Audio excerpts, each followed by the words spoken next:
Hello everyone, we are from Group 4, which consists of me, Hidayat, Ima, Audy, and Rasyid. So today we are going to tell you about the process of making our books. And the first thing we did was to do brainstorming for what kind of story we would like to write.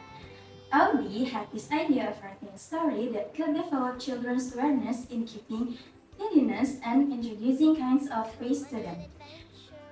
Then Rashid and Hidayat got an inspiration from the movie Wall-E, where the characters lived in a messy, dirty environment.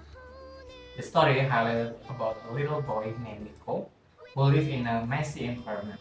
One day, he played outside and meets a little fairy.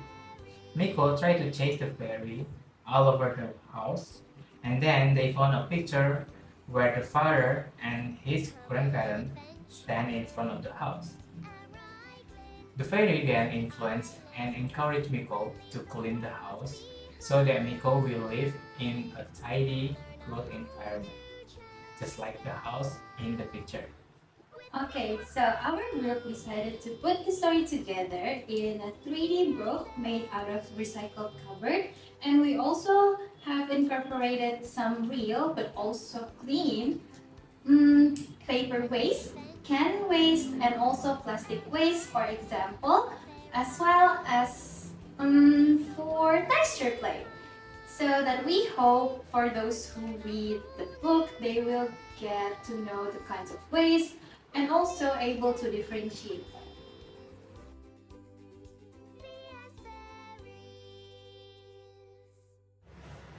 Thank you for an amazing presentation by Audy, Rasyid, and Ima regarding to our project. And as Rasyid already mentioned before, our project consists of two characters, which was Miko and Miss Fairy. Miko will be dubbed by me, and Miss Fairy will be dubbed by Ima.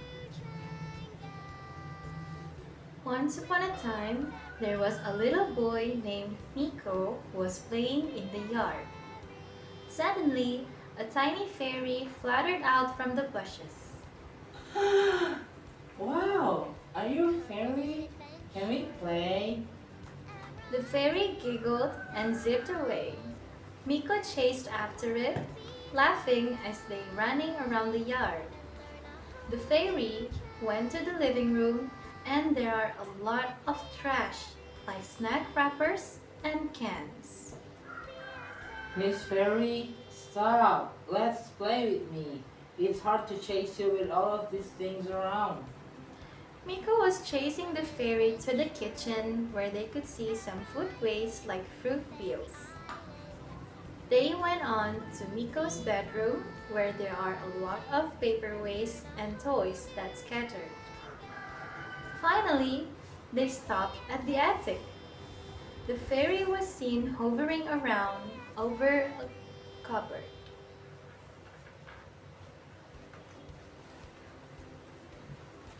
There, Miko spotted an old photo in an opened box.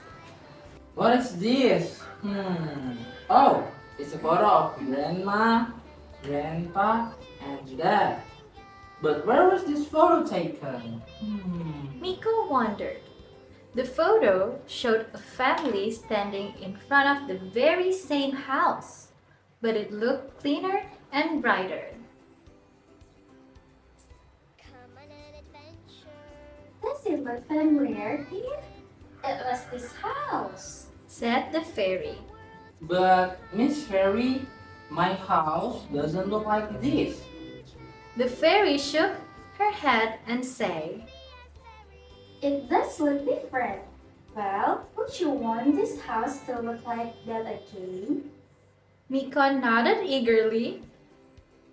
Yes, please. They all look so happy there. Then let's start cleaning.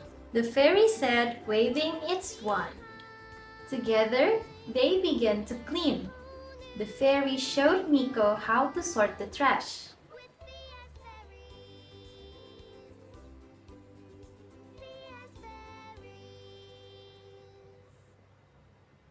Plastic gets here, cans there, and paper over there. The fairy explained. Miko swept, dusted, and wiped, while the fairy used its magic to make everything sparkle. They worked hard, laughing and chatting the whole time. After a busy day, the house was finally clean. Miko and the fairy stood in front of the now sparkling house.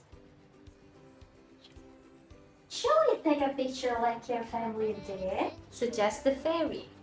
That's a good idea. Miko replies enthusiastically. With a flash, they captured their smiling faces and the beautiful, clean house behind them. The fairy then flew back into the bushes, leaving Miko with a heart full of joy and a tidy house full of magic. The end. Yay! So, that was the result of our project regarding to children's adventure. And Hope this story could entertain you and we'll see you next time. Bye bye! bye!